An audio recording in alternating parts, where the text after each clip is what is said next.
तो क्या प्रधानमंत्री नरेंद्र मोदी के नाम के तले एक तरफा हो चला है वाराणसी का चुनाव और केवल अंतर कितना होगा इस पर है सबकी नज़र।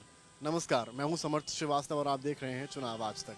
वाराणसी का चुनाव बेहद दिलचस्प हो गया है, यानी कि दिलचस्प इस लिहाज से कि प्रधानमंत्री नरेंद्र मोदी एक बार फिर नामांकन कर चुके हैं और एक बार फिर सांसद बनारस बनने के करीब हैं। वो करीब इसलिए हैं क्योंकि यहाँ का चुनाव जब भी होता है तो एक हवा चलती है और एक लहर चलती है। शायद जितनी लहर नरेंद्र मोदी के नाम की पूरे देश में चलती है उससे कहीं ज़्यादा वो लहर वाराणसी में चलती है।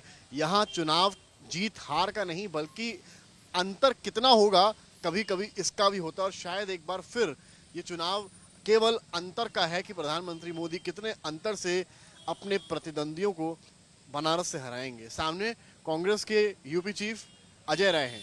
अजय राय पहले हालांकि बीजेपी में भी रहे हैं, लेकिन कांग्रेस से वो अब प्रदेश अध्यक्ष हैं और प्रधानमंत्री मोदी के सामने एक बार फिर बनारस से सामने खड़े हैं। एक तरफ प्रधानमंत्री मोदी हैं, एक तरफ अजय राय हैं। हालांकि ये चुनाव दिलचस्प इसलिए होता है और अजय राय का नाम भी इसलिए ज़्यादा होता है क्योंकि वो प्रधानमंत्री के सामने खड़े हैं। पिछली बार भी उनको हार मिली, लेकिन फिर से अजय राय ही हैं वो व्यक्ति जो प्रधानमंत्री के सामने इस बार विपक्ष के तौर पर मौजूद हैं। प्रधानमंत्री की अगर आप बात करेंगे तो प्रधानमंत्री अपने आप को वाराणसी का सदस्य मानते हैं, गंगा को अपनी माँ कहते हैं, तमाम इंटरव्यूज़ में वो कहते आए हैं। और अगर आप विकास की बनारस की बात करते हैं तो वो किसी से अछूता नहीं है। प्रधानमंत्री के सांसद रहते बनारस ने विकास देखा है, विकास को जिया है, यहाँ के लोगों ने विकास को समझा है। चाहे रोड हो, चाहे इंफ्रास्ट्रक्चर हो, चाहे साफ सफाई हो। लोग ये कहते हैं पहले सुरक्षित महिलाएं नहीं थी, लेकिन अब तस्वीर बदल गई है। हाल ही में प्रधानमंत्री ने मातृशक्ति सम्मेलन में सहभागिता की, वहाँ 25,000 महिलाओं से संवाद किया। अब ये केवल 25,000 इसलिए नहीं है क्योंकि जितने पूर्वांचल की 13 लोकसभा सीटें जो बचे हुए 2 फेजेस में आती हैं उनमें लगभग आप मानकर चलो 1.5 करोड़ के ऊपर महिला वोटर हैं।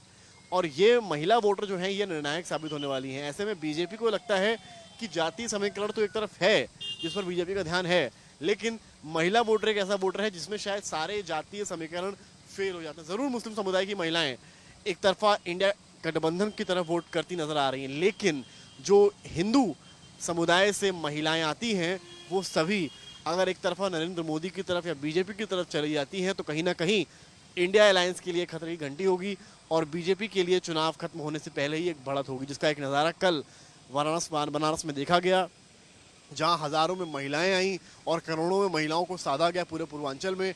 तो क्या महिला सशक्तिकरण की बात तो होती है, महिला सुरक्षा बहुत बड़ा विषय यूपी के पर्सपेक्टिव से है। महिलाओं से जब बातचीत होती है तो वो ये कहती हैं कि अब हम रात में 8 या 9 बजे भी फ्रीली निकल सकते हैं, शॉपिंग कर सकते हैं, तमाम काम कर सकते हैं, लेकिन पहले की सरकारों में ये पॉसिबल नहीं था, कम से कम पूर्वांचल में पॉसिबल नहीं था। तो क्या ये जो डर है, क्या ये जो फैक्टर मोदी योगी को लेकर जो लॉ एंड ऑर्डर की चीज़ यूपी में दिखती है, क्या उसका असर इस बार भी पूर्वांचल में नजर आएगा, इस बार भी आजमगढ़ में नजर आएगा, या इस बार भी अन्य जो आते हैं क्षेत्र आपके घोसी, गाजीपुर, बनारस, इन सभी क्षेत्रों में नजर आएगा? ये बेहद दिलचस्प हो गया क्योंकि जो महिला वोटर है वो क्या बीजेपी की तरफ एक बार फिर जा रहा है? क्या योगी सरकार का जो लॉ एंड ऑर्डर का मॉडल है वो काम इस चुनाव में भी कर रहा है, या यूं कहें कि क्या यूपी में जो वोट लोकसभा चुनाव के अंतर्गत पड़ रहे हैं वो योगी आदित्यनाथ के नाम पर भी पड़ रहे हैं?